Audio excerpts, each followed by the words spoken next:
టాకాలోకంకి స్వాగతం. ఈ కంటెంట్ మీకు నచ్చినట్టయితే లైక్ చేయండి, మీ బంధుమిత్రులకి షేర్ చేయండి.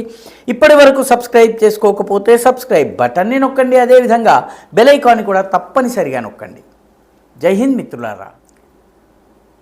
ఇవాళ ఏప్రిల్ 2.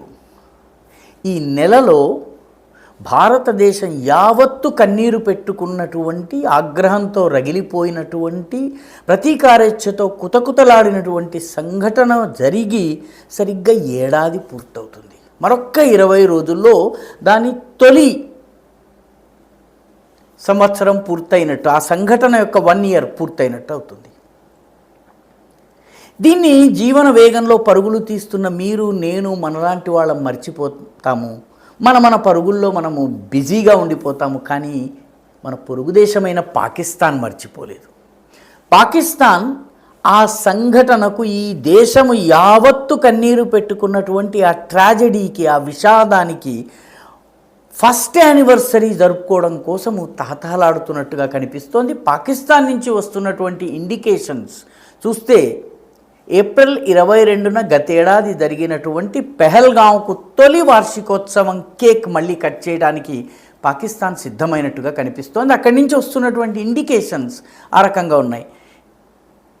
పాకిస్తాన్ కుక్కతో ఒక వంకర, పాకిస్తాన్ బుద్ధిట్టింకర. కాబట్టి పాకిస్తాన్ మళ్ళీ ఏదో దుస్సాహసానికి పాల్పడే అవకాశం ఉంది.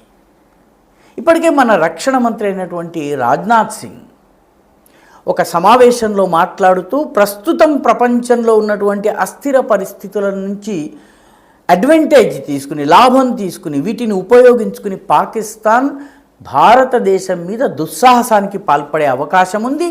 అదే కనుక జరిగితే భారతదేశం చాలా ధీటైన సమాధానం, పాకిస్తాన్ మర్చిపోలేని సమాధానం ఇస్తుంది అని చెప్పి అన్నారు.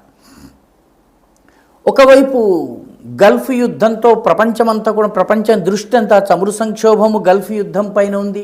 మరొక వైపు 2 సంవత్సరాలు దాటిపోయినటువంటి యుక్రెయిన్ రష్యా యుద్ధం కూడాను తీవ్రతరం అయ్యేటటువంటి సూచనలే కనిపిస్తున్నాయి తప్ప అదేం చల్లారేటట్టుగా లేదు.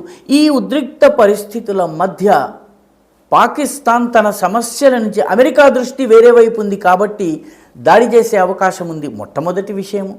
రెండవది, తన అంతర్గత సమస్యల నుంచి ప్రజల దృష్టి మరల్చేటటువంటి ప్రయత్నం పాకిస్తాన్ చేస్తోంది. మొట్టమొదటగా ఆఫ్ఘనిస్తాన్తో జరుగుతున్నటువంటి యుద్ధం, దానిలో పాకిస్తాన్ వెనకడుగు వేస్తోంది. పాకిస్తాన్ దాడి చేస్తే పౌరులు చనిపోతున్నారు, కానీ ఆఫ్ఘన్లు దాడి చేస్తే పాకిస్తానీ ఆర్మీ జవాన్లు ప్యాంట్లు వదిలేసి పారిపోతున్నారు. ఇది ప్రస్తుతం ఉన్నటువంటి పరిస్థితి. ఈ పరాజయం నుంచి ప్రజల దృష్టి మళ్లించాలి. రెండవది, ఖైబర్ పఖ్తూన్వాలో తెహ్రీకే తాలిబాన్ పాకిస్తాన్, బలూచిస్తాన్లో ఉన్నటువంటి బలూచ్ లిబరేషన్ ఆర్మీ పాకిస్తాన్ని చికాకు పెడుతున్నారు, దెబ్బ మీద దెబ్బ కొడుతున్నారు. బలూచిస్తాన్లో అయితే తాజాగా 30 సంఘటనలు దాదాపు 24 అవర్స్ లోపల జరిగినాయి. దీనిలో ఒక చోట అయితే షంసీ ఎయిర్ బేస్లో ఉన్నటువంటి రెడార్ని కూడా ధ్వంసం చేశారు. బహుశా ఇలాంటి దాడి జరగడం ఇదే మొదటిసారి. ఈ ఫెయిల్యూర్స్ నుంచి దృష్టి మరల్చాలి. మరొక వైపు పెరుగుతున్నటువంటి చమురు ధరలు, ఇది కూడా పాకిస్తాన్ని ఆందోళన కలిగిస్తున్నాయి. పాకిస్తాన్ హార్ముజ్ జలసంధి నుంచి మా పడవలు వస్తున్నాయి రకరకాలుగా చెబుతున్నప్పటికీ పాకిస్తాన్లో చమురు ధరను పెంచి తీరాల్సిన పరిస్థితి ఉంది. పెంచితే ఆ భారాన్ని మేము కన్జ్యూమర్లు, అంటే వినియోగదారుల మీద మాత్రమే వేస్తాము, ప్రభుత్వం ఎలాంటి సబ్సిడీ ఇవ్వదు అని చెప్పి పాకిస్తాన్ ప్రభుత్వం IMFకి ఇప్పటికే లిఖితపూర్వక హామీ ఇచ్చేసింది.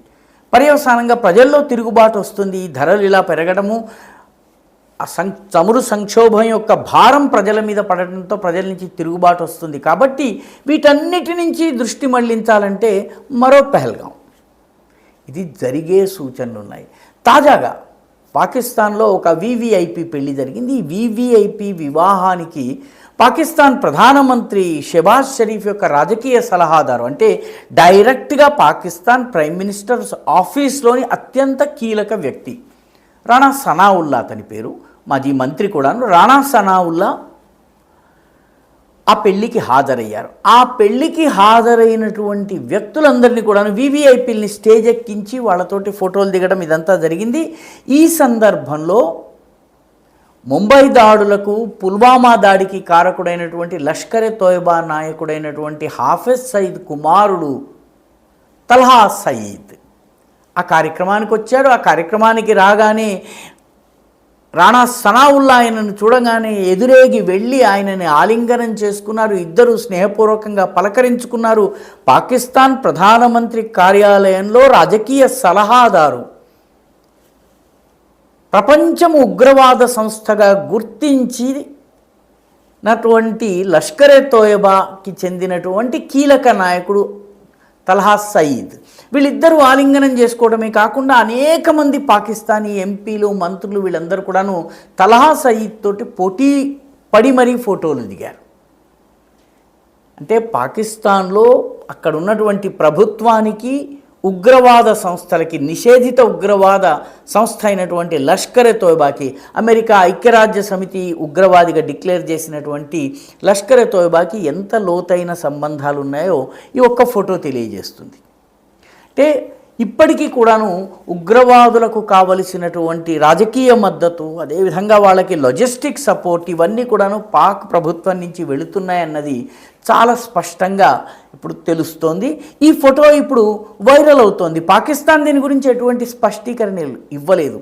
31 సంవత్సరాల జైలు శిక్ష పేరిట హాఫిజ్ సయీద్ లోపలున్నాడు. కానీ అడిగినప్పుడల్లా బెయిల్ వస్తుంది. బయటకు వచ్చినప్పుడల్లా భారత్ పైన విషం వెలిగక్కుతాడు. మళ్ళీ తర్వాత జైల్లోకి వెళ్ళి కూర్చుంటాడు. ఒక రకంగా అతన్ని కాపాడేందుకు మాత్రమే జైల్లో పెట్టినట్టుగా ఉంది.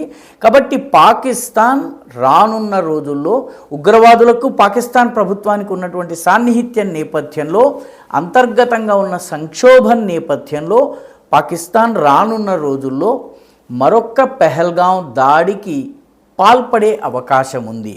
ఈ విషయాన్ని మన రక్షణ మంత్రి రాజ్నాథ్ సింగ్ కూడా స్పష్టం చేశారు ఒక సమావేశంలో మాట్లాడుతూ. కాబట్టి ఈ ఏప్రిల్లో జాగరూకతగా ఉండవలసినటువంటి అవసరం ఉంది. ఈ వీడియో మీకు నచ్చినట్టయితే లైక్ చేయండి, షేర్ చేయండి, ఈ ఛానల్కు సబ్స్క్రైబ్ చేయండి. మీ అభిప్రాయాన్ని కమెంట్ల రూపంలో తప్పనిసరిగా పంపించండి.